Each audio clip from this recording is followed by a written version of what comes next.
Welcome to the Sacred Window podcast. I'm your host, Christine Devlin Eck. Here at the Center for Sacred Window Studies, we explore and expand on conscious postpartum care. We navigate the overlap of caring for others and caring for ourselves. We honor the transitions, not only in giving birth, but in being alive. Welcome to the conversation. And I will never be the same again.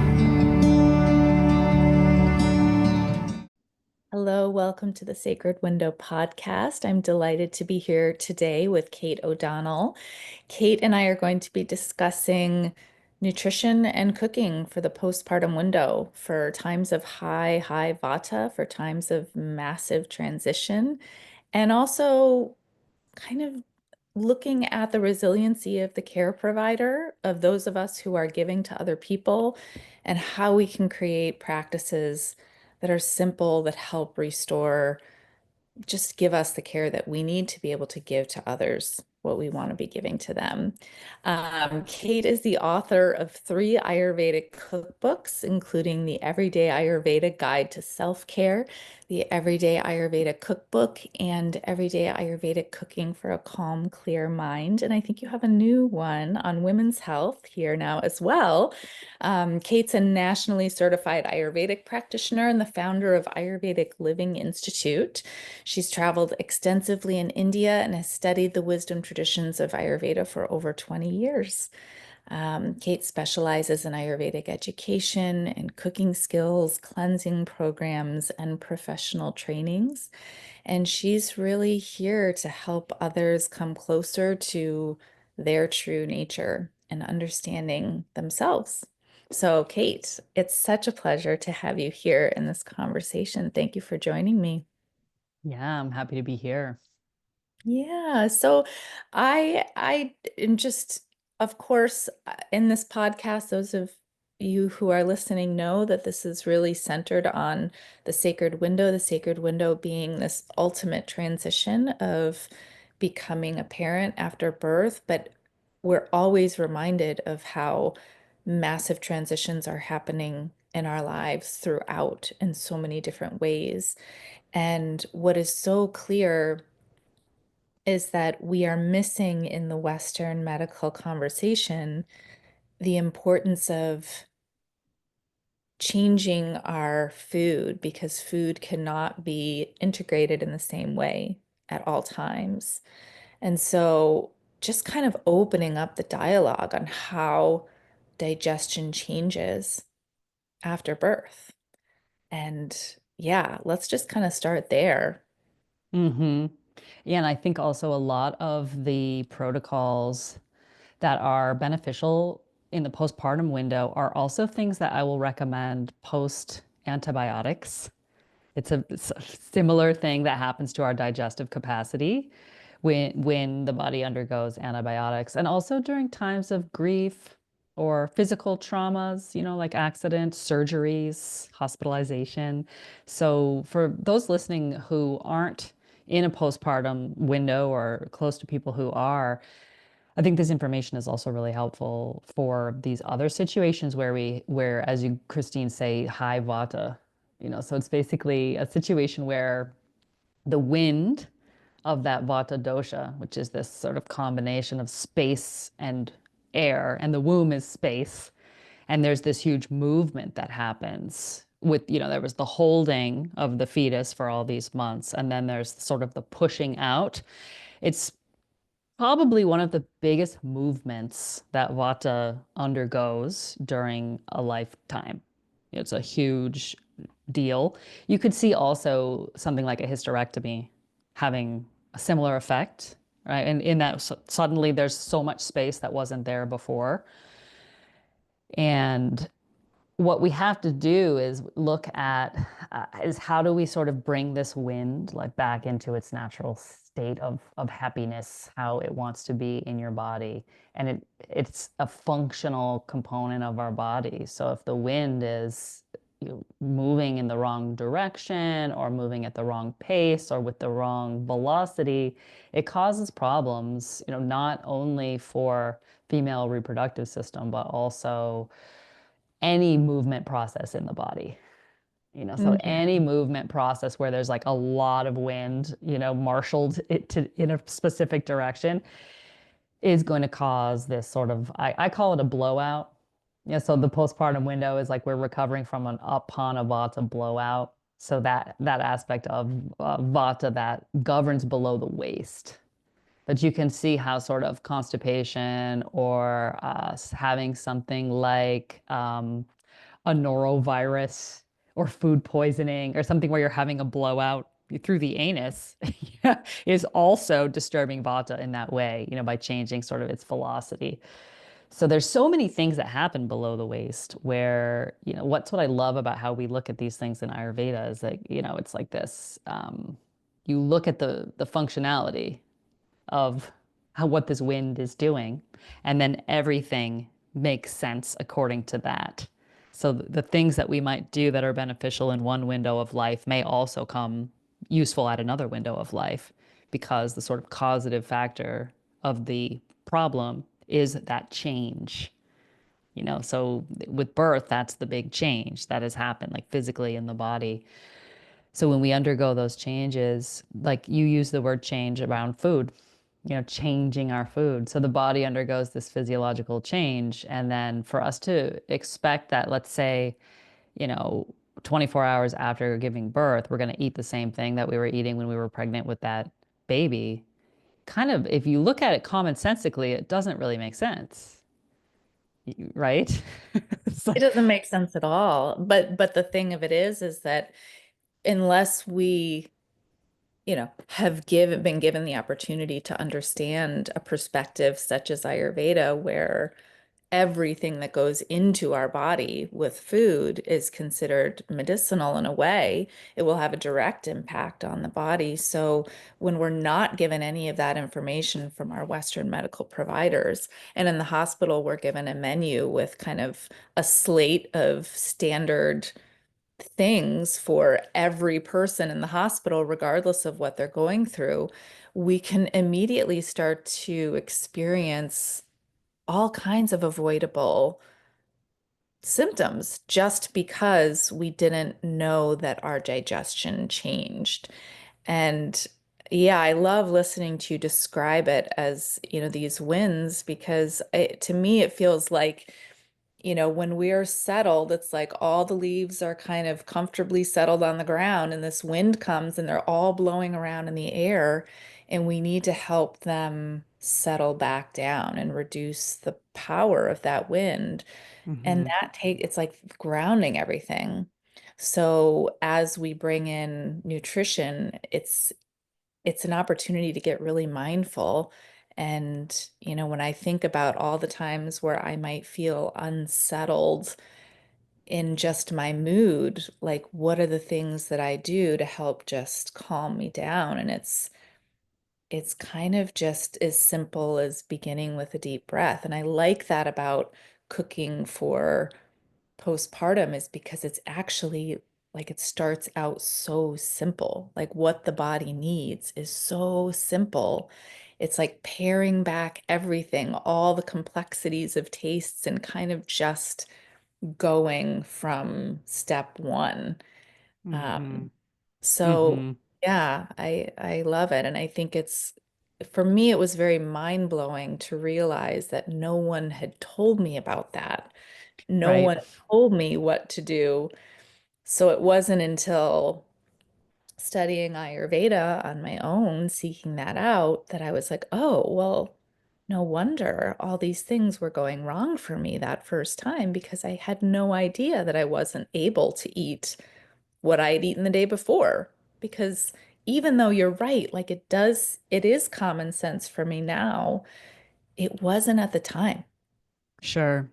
Sure. And I think, I use the example also of going through a round of antibiotics. We're not told, again, they tell you to eat yogurt or take probiotics during the course of the treatment, but When you take antibiotics, it kind of kills your digestive fire. It kills everything, the bad stuff and some of the good stuff too. So our microbiome is sort of like reduced to, like phase one. And so that's where simple food is so beneficial. So the the commonality between the postpartum and the post antibiotic is that the digestive fire is very low. So as you said, we take it very simple. Because when birth happens, that downward flow of vata, it very much disturbs the flame of the stomach, so the digestion, small intestine and the large intestine. Those all move in a downward direction, so everything goes from the mouth down the tube. So as you point out, like the leaves are going up away from the ground, right? And they're blowing around. It's like the winds, they're sort of blowing in all these different directions for a period of time. And that's what causes the problems in the digestion, is that natural downward movement of our food and our nutrition process, the absorption of the food, all of that sort of disturbed, right? It's swirling, let's say, instead of moving in its, trajectory that it usually does. So that's not happening post antibiotic, but at the same time, the disturbance that the winds cause to the digestive fire is similar, to how we need to rehab the digestion after antibiotics. So although the causation's different, the reason the treatment is similar is because in both cases, our ability to digest complicated foods is just not there for a period of time. And Ayurveda's, as you said, like, where is this info when we need it most? Because it's very detailed. The Ayurvedic texts describe the sort of how to eat in the postpartum window, and it's very specific in this way that's quite refreshing.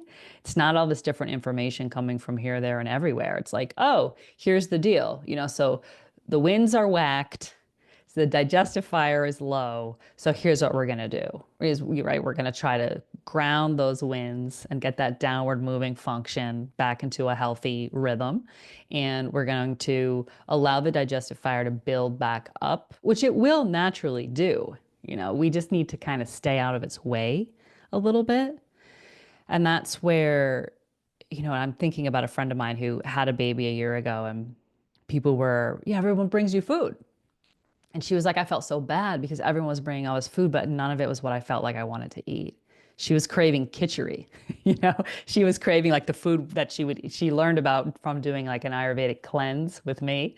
So she's thinking, this is weird. I want cleanse food when I'm supposed to be nourishing, because of course you think you're supposed to be nourishing and then you're going to be lactating. So of course we need all this food. But the thing to understand is that there's a lag time. In order to get that digestion back to the place where it's transmuting these heavier foods easily, cleanly, in a comfortable way that's not causing a lot of gas and bloating, digestive byproducts, discomfort. There's enough discomfort going on, I think, during a postpartum period than to also be adding, a lot of wind. So there's, if I can just like break it down, it's so simple that we start with, let's say, a rice gruel, a rice soup.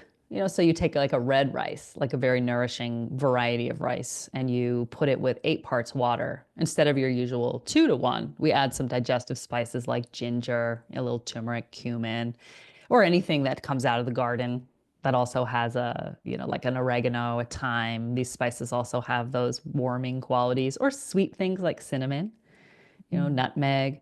So we make this kind of a rice soup. And the idea is that you increase the thickness of the soup over the course of the first couple days. And that is how, regardless of the causation of digestive fire being low, that is how Ayurveda describes sort of rehabilitating digestion, is in this rice gruel, that increases in thickness. So that could be happening over the first day, 2 days, 3 days. I don't know what you find. It's probably different for everybody, right? Like how many days it takes people to crave a thicker kind of a soup with more ingredients. Yeah, I love that. And I think the easiest way to do it is just just ask somebody if you're cooking for them. And if it's you, you'll know when you're ready for something more. Your body will tell you, your appetite will tell you. Um, but yeah, that for me, it's always so surprising personally. And when I cook for other people, it may be something that is like the most boring sounding food, but when it goes in your mouth at just the right time, you're like, oh my gosh, this is exactly what I wanted. This is so good because your body just knows, yes, I can handle this. Yes, I can use this. And like you said, we're getting out of the body's way to building up its digestive fire again by not putting so much onto it that it's overwhelmed. It can't actually use it or process it. So yeah, it's beautiful. For me, it was we call it first day's rice pudding, but I love the sweetness. I love the Hmm. sweetness of cinnamon and cardamom and, some maple syrup maybe. But yeah, for me, that sweet taste is what I really, really wanted. Sure. Yeah. And it's just, I think those who have had to take antibiotics, in the recent past can picture this too, and think back to how that felt. Or somebody who's had a stomach flu, and then the first thing you want to eat is not lasagna. It's not a burger. It's just your body is like, ooh, no thanks. That's just too heavy. And it makes so much sense. And then, it might be Ayurveda would say that the digestion is sort of compromised a bit for a month or so. But it's really, I would say, that first week. And the same I say with the antibiotics, like 5 to 7 days, just like be on your game a little bit, about what you're eating and keep it really simple. And then as you start to feel like hungry for more, you can add in some mung beans or root vegetables, like sweet potatoes and beets. And those are such a great way to start to nourish the body in a way that's really like easy to digest. Where we come from a culture right now, Christine, where everybody's talking about meat and greens, right? Like that's the healthy diet, which for many people it is, especially people who have insulin difficulties, or difficulties breaking down carbs.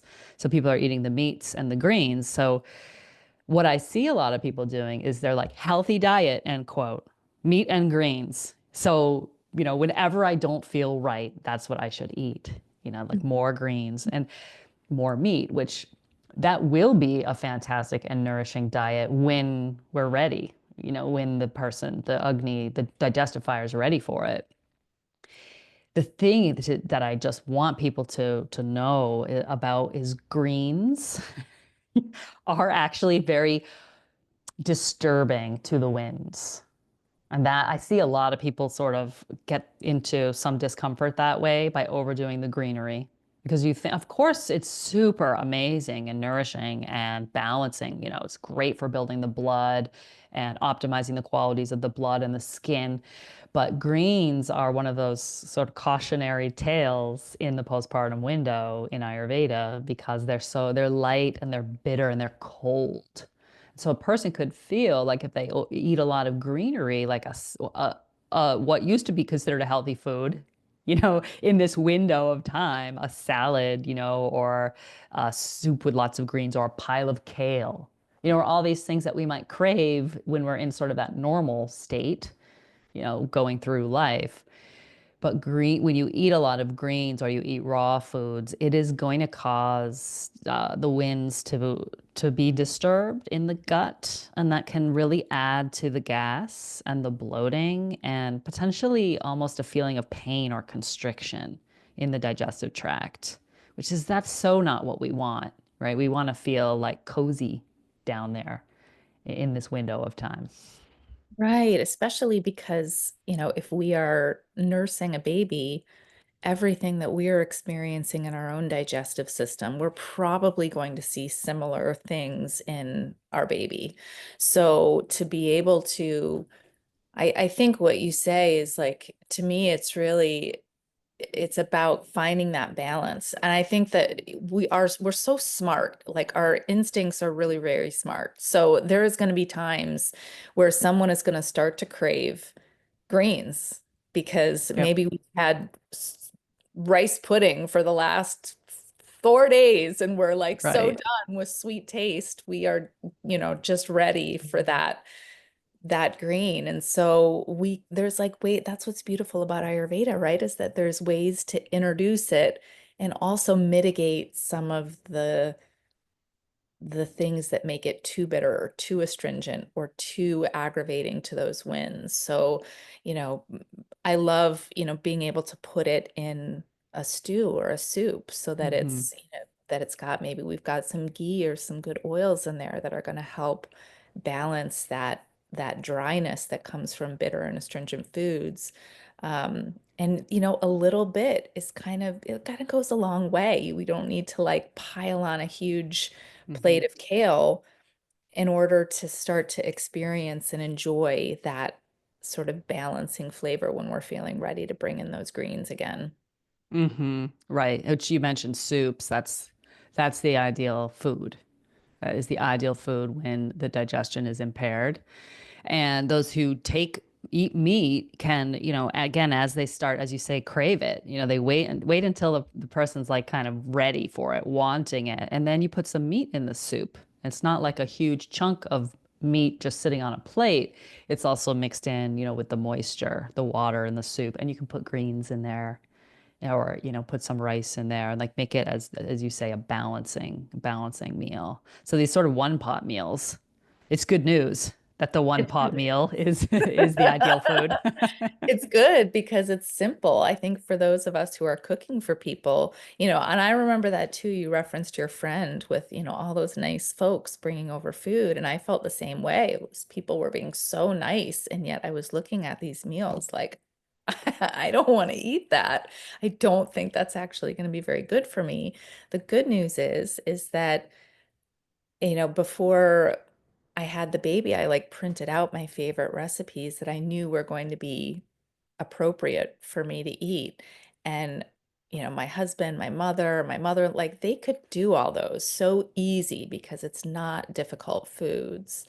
Mm. In that way, postpartum cooking, cooking after post-surgery, all of those times when, hopefully we're not having to cook our own food, but even if we are, it's simple. It's easy, simple foods, warm, one pot soups, very flexible. I think that that's the piece that I want people to really feel comfort in is that yes, Ayurveda has extensive information about foods that are, good for us and not good for us based on what our constitution is. And I remember feeling overwhelmed by that when I first opened the very first book of Ayurvedic knowledge that I opened. I was definitely overwhelmed with the food pieces of it because I was looking at it very like over pizza brain, like, okay, well, this means that I can't have this and this and this. And I don't, after years of kind of living with this wisdom, I understand that it's give and take.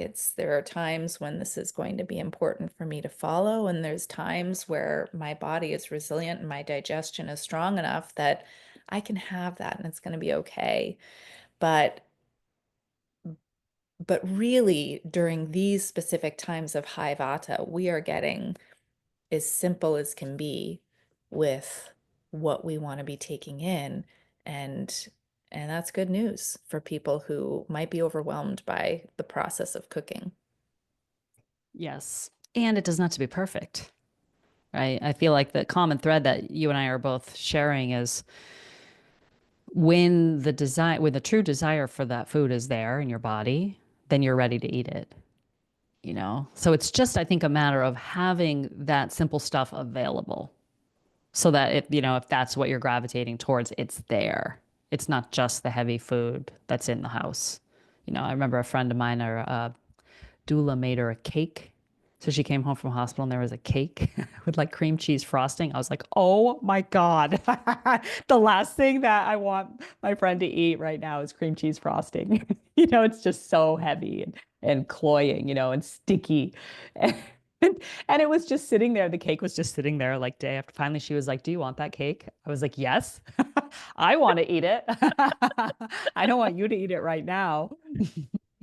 But it was one of those moments where I was like, "Oh, we need the Ayurvedic doula here, bringing in the rice porridge and the mung bean soup, and the root vegetables and things like that, that are so just just easy on the gut, you know." Right. And the good news is that people really are getting excited about realizing that there is this wisdom for the postpartum window when so much of what we need is not told to us by our medical providers. And so it's exciting to see this growth of awareness happening. When I would love to hear from you, when you are working with someone who's, in a compromised digestive state, high vata, postpartum, um, what are those basic things you want them to have in their pantry or in their home or in their fridge? Definitely the red rice, if they can find it. Like I have an Indian store near me that sells the red Kerala red rice. That's the best kind. It's hulled, it's so the grain itself is soft. There isn't the husk on it, so it's not a brown rice, which again might feel confusing to people because we think brown rice is healthier, which in a normal state where we can digest fiber well, it would be. But really fibrous foods are going to be problematic, during this time. So if a person's craving vegetables, that's great. We just want to cook them. So I'll say one of the things I'm always recommending actually is like uh, baby greens, like baby spinach and baby kale. And you could just take a handful and like wilt it into whatever it is you're making. So if it's a rice porridge and you want to go savory, you add a pinch of cumin, a pinch of ginger powder, and a handful of greens.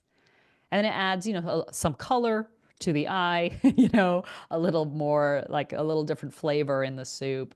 So I'm sort of always all about those baby greens, especially the kale and the spinach are easy to find. But those who have like a greenhouse or a hoop house near them where they're producing baby greens all year, it's getting kind of easier and easier to find, that sort of thing. And of course, mung beans. So whether it's the green mung bean or the split with the skin removed, then you can make like a yellow dal soup. And again, more water than we usually use. That's like the name of the game, is to use more water than we're used to when we cook our legumes and our grains. And I'll talk about, of course, cumin and cinnamon. And like I might recommend somebody make one of my sweet spice mixes, or that's a great thing to have in your meal train, is somebody brings you a little container of cardamom, cinnamon, and ginger powder mixed together. Because that can very easily be sort of sprinkled into a rice soup. Or even, everyone's like, what about oatmeal? I'm like, oatmeal can be a little sticky and heavy, but if we make it with extra water, and the person likes the oatmeal and that's a comforting food, then great. We just don't want it in that sort of sticky state, where it like sticks to the spoon. We want it to be more like a porridge. So any kind of grain, honestly, any kind of whole grain that is in a person's pantry can be made into something medicinal. And even a flour, like a whole grain flour. So one of the recipes in my everyday Ayurveda for women's health is a wheat soup. And that's one of the sort of traditional postpartum foods, where you take a wheat flour, not a crappy one, not the kind you make cakes with. But again, like, 10 years ago, I don't know I even would have had this conversation on this podcast about wheat flour. But now it's like you can find heirloom wheat that's been milled, somewhere in the state that you live in or in your region. And then it's more like the flours I see in India, it's like a whole grain, and it's milled. So it's like a little bit heartier. So you toast the flour in a dry pan to cook it till it browns. And then you add a little water, a little ghee, your spices. Again, the sweet, like you were saying, Christine, you were craving something like, a maple syrup that's got like the minerals in it, or a jaggery, like a sugarcane product. You put a little bit of that. You basically just mix it up, and then you can serve it in a mug. That's so easy. So somebody's over, you're like, here, toast this flour, and if it's a good quality flour and you're making that soup with some spices and some sweet in it, fantastic. Or honey, like a local honey would just be so like flavorful in there.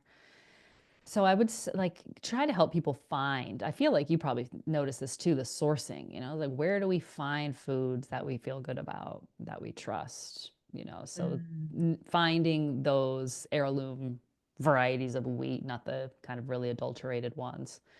And so then we go from eating like a processed bread, that comes in the bag and sits on your counter and doesn't go bad for months. We go from that to like actual wheat that's just toasted in a pan. You add water, spices, and then you have this soup. And that's so easy, and so great. And I would be stocking up on sweet potato, yams, Japanese style yams. Those are really nice. They're really sweet. The ones with the purple outside and the yellow inside.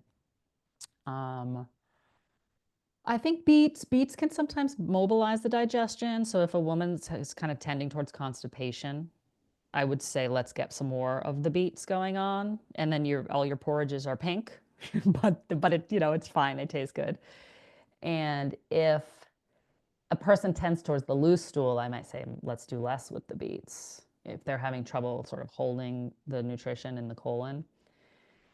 And I mean, we've got like daikon, radish, carrots, just so many roots. And I think depending on where a person lives, they have access to different kind of roots. But those are the things to like get stocked in your cellar. And you start out by having them in these stews and soups, and then you can move into the place where one of the recommendations I'll make a lot is like take a bunch of roots, rub them with oil, throw them on a pan, and roast them, and then there you go. You could be eating those for a couple days, if you're not able to cook every day. And somebody could bring you a bunch of like roasted roots, and there you go. You throw them in a pan, warm them up. I would say those are probably the main things. Maybe we'll start moving towards like some sweetened yogurt as the digestion comes back, like after a week or two, we might look for like a fresh whole milk dairy yogurt, and then we add spices and sugar to it. There's a theme here, right? With the spices and the sugar. But those are the things that really get that digestion kind of back to a happy state. So I would say those are my top things, and then ginger, like ginger tea, having some ginger tea in one's world. So even if it's just tea bags, or like that traditional medicinals, they make that one, I think they call it tummy tea or something. Like, that ginger goes such a long way to getting the digestion back. It balances the vata, builds up the digestive fire. It's such a fantastic thing and tastes really good. So that can be It going in is. all the soups, the stews, the porridges. Yeah.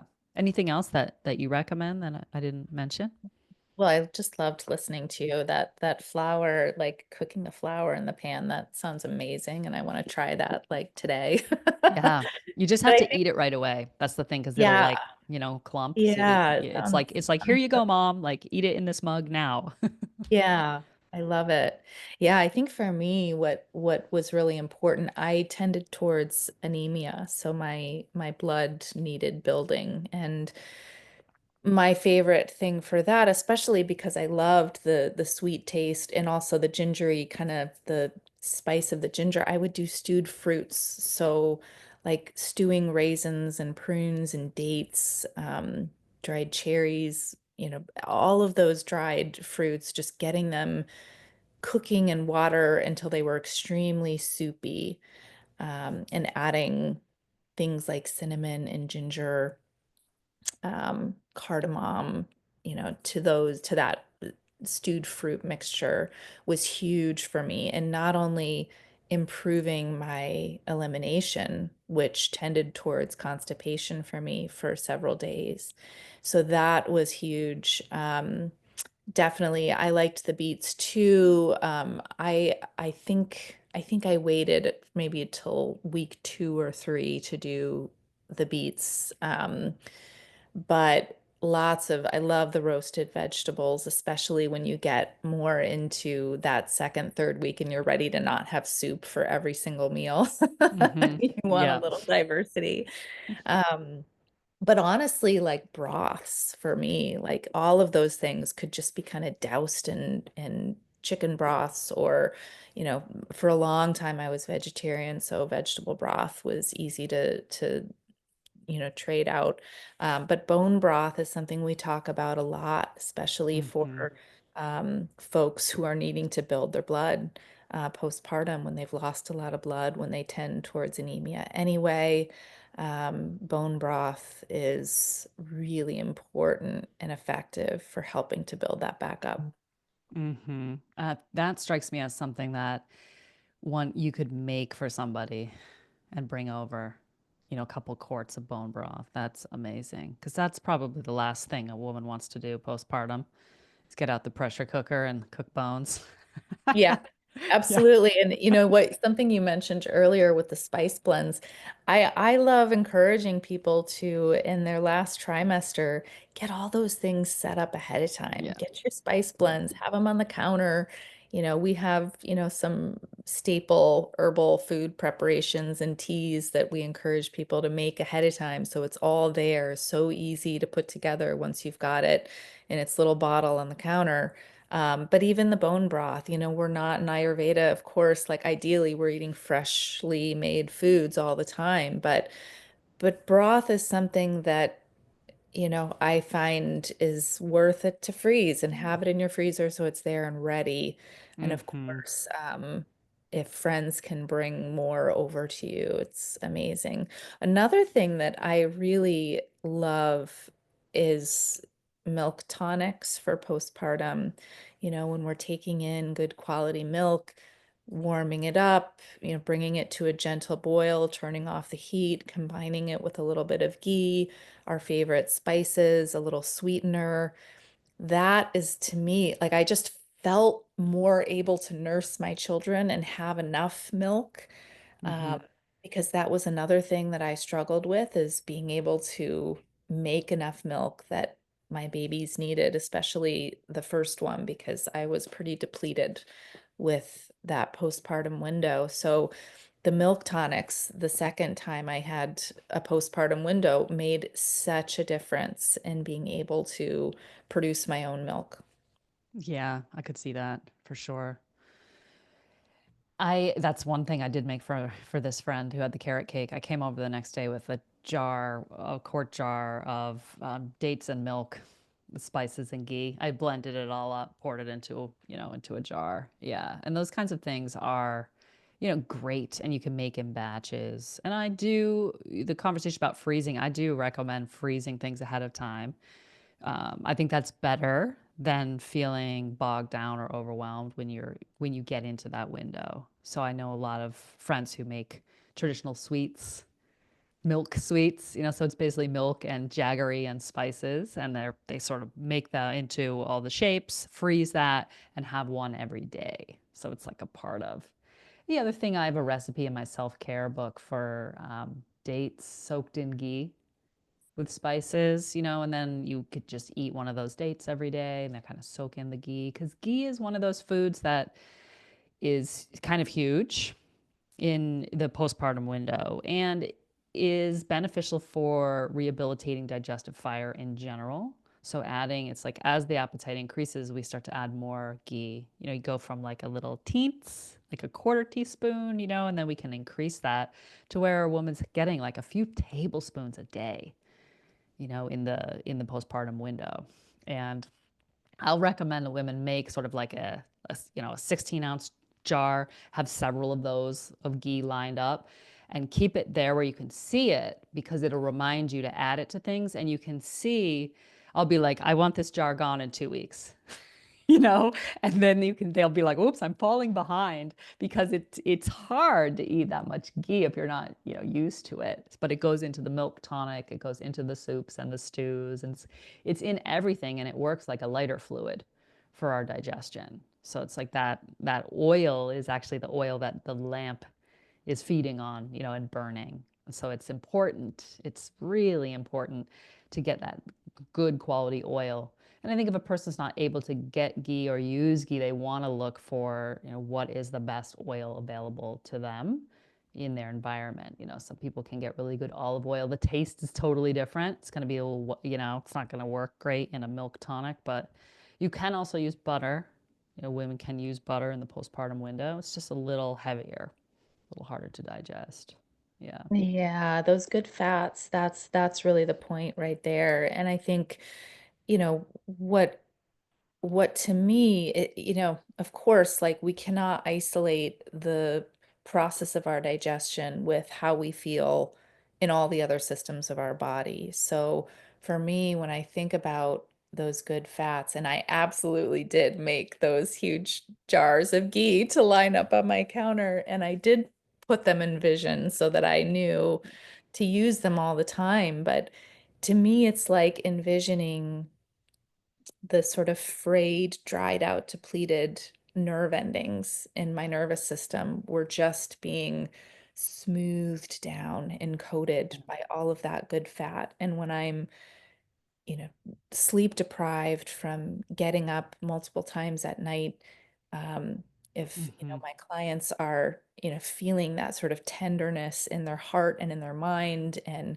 overwhelmed by all the new things that we're trying to learn, maybe overwhelmed by visitors coming, maybe overwhelmed by the fact that we're not physically able to do the things that we normally would do. So our house might look like a mess. And for some people, that can be really difficult to be okay with. Um, Having those good fats grounding the nervous system so that we can better not be knocked off course by all the things that are different, all the things that might feel harder, all the things that might feel confusing or overwhelming or even sad. All Mm-hmm. of these transitions and moving into a new phase of life, there's grief that goes along with joy. There's all kinds of spectrum that we are trying to navigate. And so to be able to move through those with some juiciness and some flexibility and resiliency, that to me is kind of the ultimate goal. So yes, like we're, talking about digestion, but this is immediately applicable to how we feel in our heart, how we feel in our minds, and how we're able to then be with our baby, be with our families, our partners. So it's food and yet it's everything. Right, right. And I love that you're sort of tying it together, how the nourishment of the body supports the nervous system, supports the heart, the mind and the emotions that are on a wild ride. And as we started talking about Vata and the leaves being blowing around, and the winds of our body being swirling, it's like everything is literally swirling, when there's a new life in the house. And as you say, people are coming or going. I mean, there's just so much to take in. And so this idea of stabilizing, I think really stabilizing the system, the body, to the best of our ability, because everything outside of the system is changing, and there's so much, as you point out, that's not in a person's control when there's a baby. Your sleep, even what you eat. We have this great conversation here about all the things, and then life starts rolling, and there's so many complications that I see women go through that make it really difficult to even just like move into the next room and get what you want to eat. So I think preparation, as you say, is huge. And one thing we haven't talked about is the external use of fat. I think that's sort of the last piece in this puzzle of stabilizing the system. And I also like to use that language of the frayed nerve tissue, and like I do imagine that. And when I feel like anxiety, I've got a lot of Vata in my constitution and I push the envelope a lot. So I easily get like uncomfortable, moody and sad, like emotional. I'll very easily get into all sorts of swings in that way and feel really like I'm on a short fuse. And I picture the actual tissues in the body being frayed, being dried. And then when I take in something like ghee or milk tonic or a nice soup, it's like I really visualize the tissues soaking that in. And when we do the oil massage, which is another, huge part of the Ayurvedic postpartum routine, is like a daily oil massage for the mother, also for the baby. And it's easier when everyone's involved. Like you say, your aunt or your mom or someone is, administering massage. But I have seen a lot of women be successful in getting this routine going. But when you put the oil on the outside of the body, the way that we do it in traditional oil massage, where you sort of take your time, you soak in it.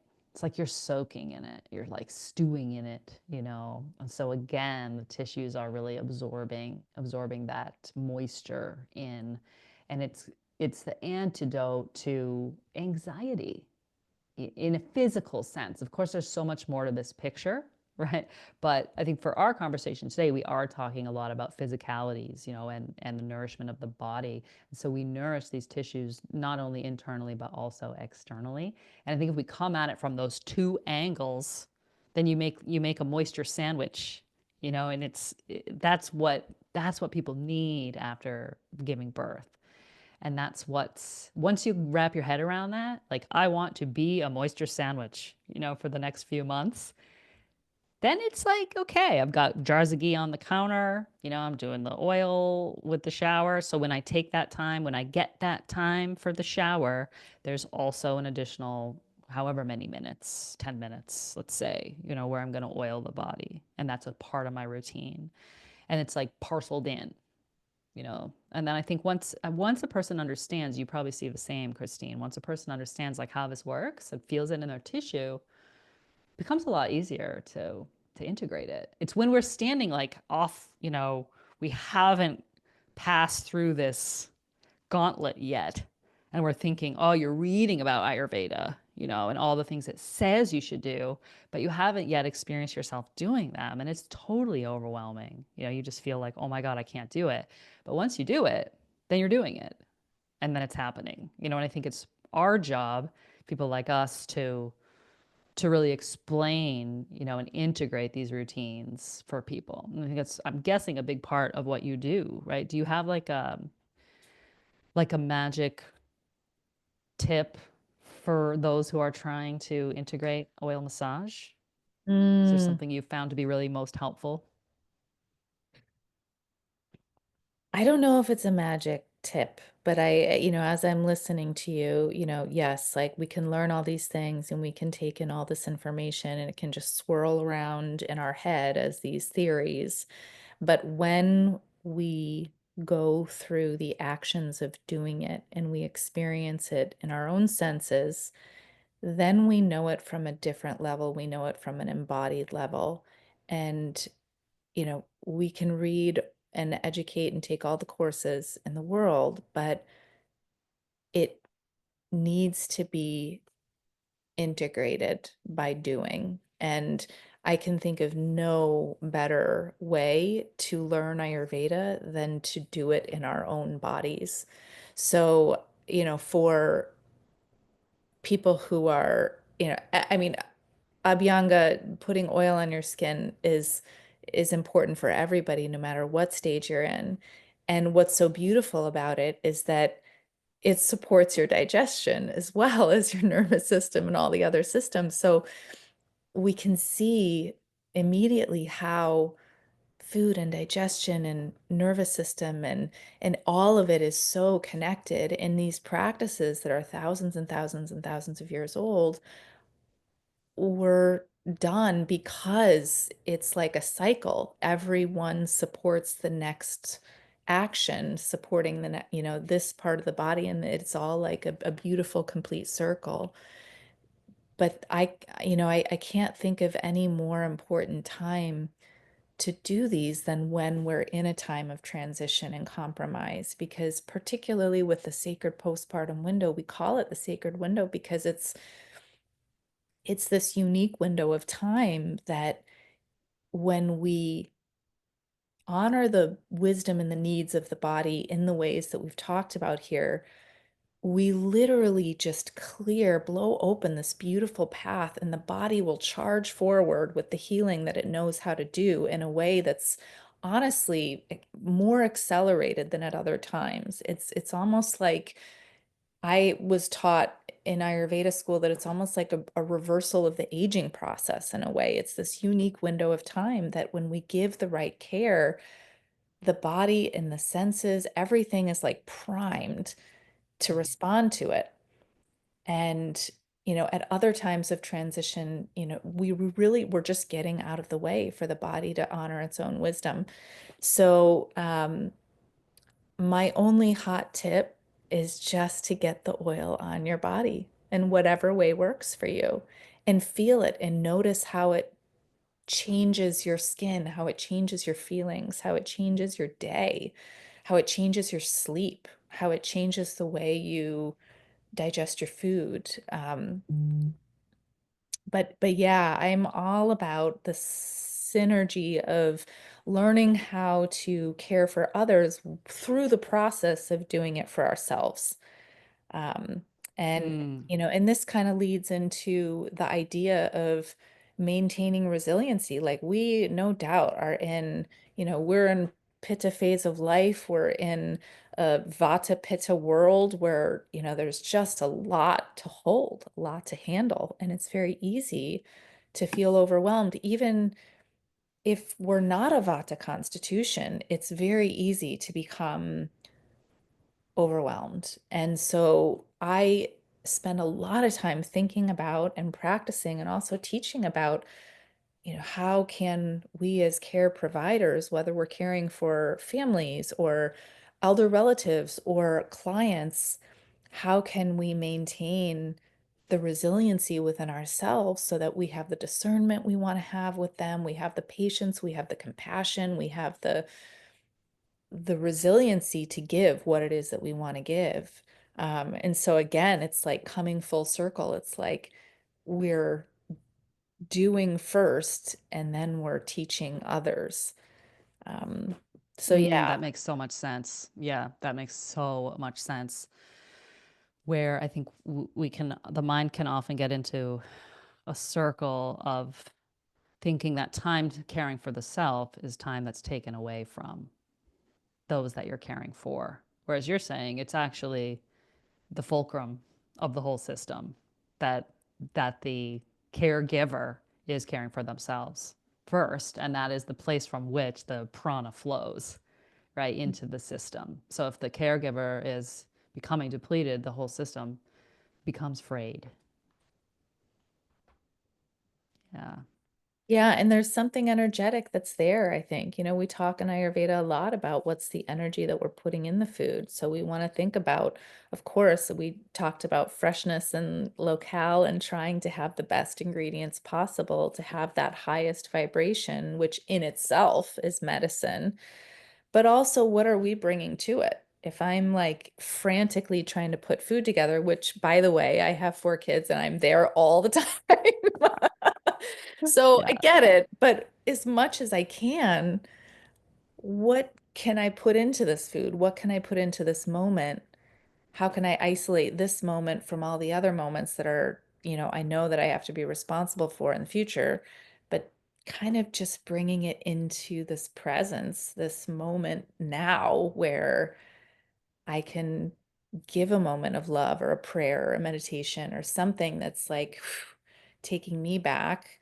And I believe becoming of more benefit to the person I'm cooking for. Right. Right. Which maybe we all need to focus on receiving nourishment ourselves. I feel like that's one of those things maybe we didn't learn or we forgot that is potentially more important than what's in the pot.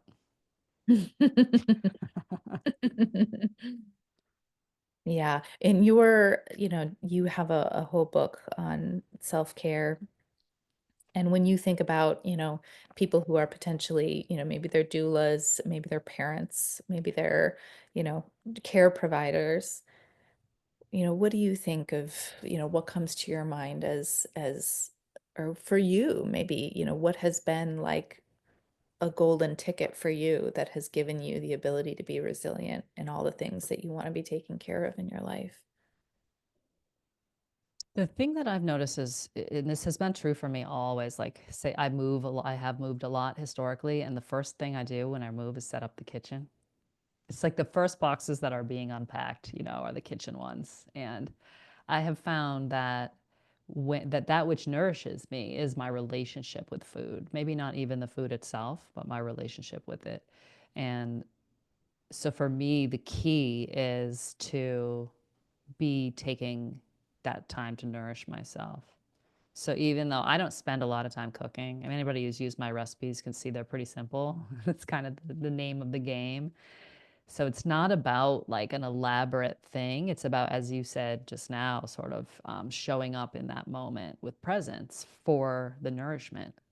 So whether it's a visualization of the food, entering the tissues or just attuning my senses to the qualities of the food, that's the big one for me. If I'm sitting down and I'm like, my mind is just going here, there, and everywhere. I'm like, let us focus on this food right now. This is like the most bountiful, amazing gift. Like, focus on it, feel it, smell it, taste it.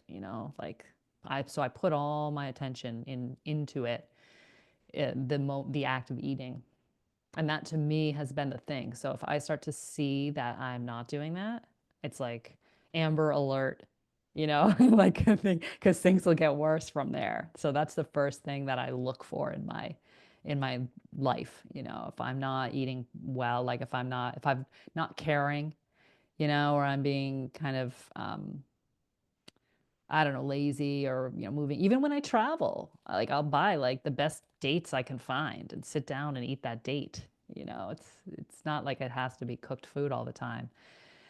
But that's the thing for me is that relationship with food is it's the basis of my sort of, I would say, a sense of reality.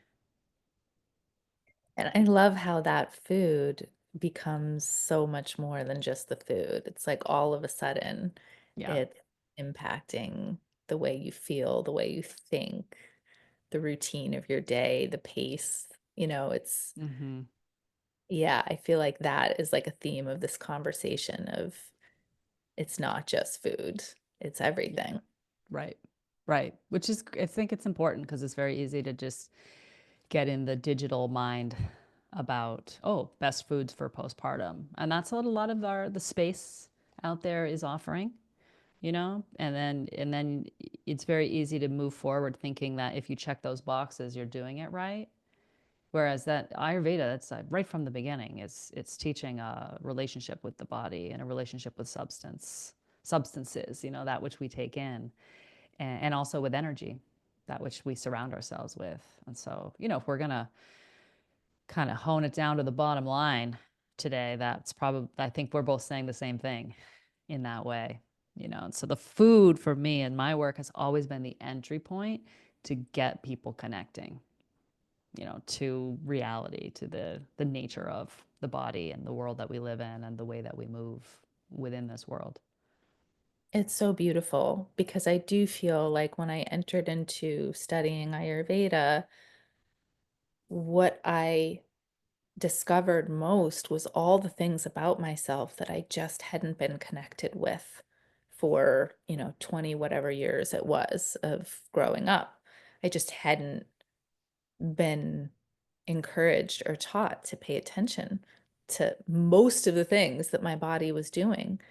So it's so beautiful to me how close we can become with ourselves simply by paying attention and responding. And that's the gift of these ancient sciences. That's what they taught humanity. That was the gift. That was the wisdom that was passed from the universe to these, wise people who originally wrote this down. And thousands of years before it was written down. So it's about coming into knowing of ourselves, and as people going through a transition, whether it's postpartum, anything, to be able to know ourselves and have that autonomy to say, okay, this is what's going on, and this is what I can do now because I know myself. That takes a feeling of being out of control to a feeling of being empowered. That's a great point. Yeah. I love that you how you've specialized in the sacred window. I think it's a fantastic moment in time where people are focused, on integrating in this way, and I'm happy to connect and hear about what you do, and that I'm glad you offer it. Oh, thank you so much. And it's, the work that you are doing, for everybody, but now in particular for, women's health and food. And you are absolutely right. Food for so many people is the entry point. And I'm just delighted to be connected with you, Kate. This conversation is so beautiful, and I look forward to collaborating again in the future. You've got so much to share. Let's do it. Do you have any other tidbits that you're feeling called to share before we close our conversation? I did want to mention that there is a list of recipes in the postpartum section of the Everyday Ayurveda Women's Health book that I had recommended to offer as a meal train suggestions. So just to make that easier, people could just kind of get this book and give it to whoever's cooking and just mark the pages, because there's a clear list of, let's say, 8 or 10 recipes that are ideal for that window. So it's all right there. That is amazing. That is amazing because let me tell you, friends and family want to help. Yeah, right. Sometimes, oftentimes, we need a little guidance. Of course. Of course. Yeah. Oh, Kate, thank you so much for all you do. This is a pleasure. Likewise.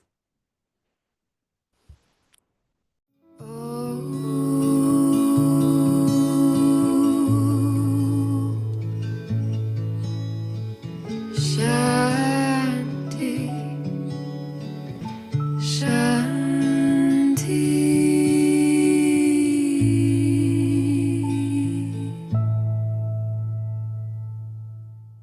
The Sacred Window podcast is brought to you by the Center for Sacred Window Studies. You can visit us to find out more about our online training and mentoring programs, plus resources and products for and about the sacred postpartum window at www.sacredwindowstudies.com. And our music is written and performed by Sarah Emmett. You can hear more of Sarah's music by visiting www.sarahemmett.bandcamp.com.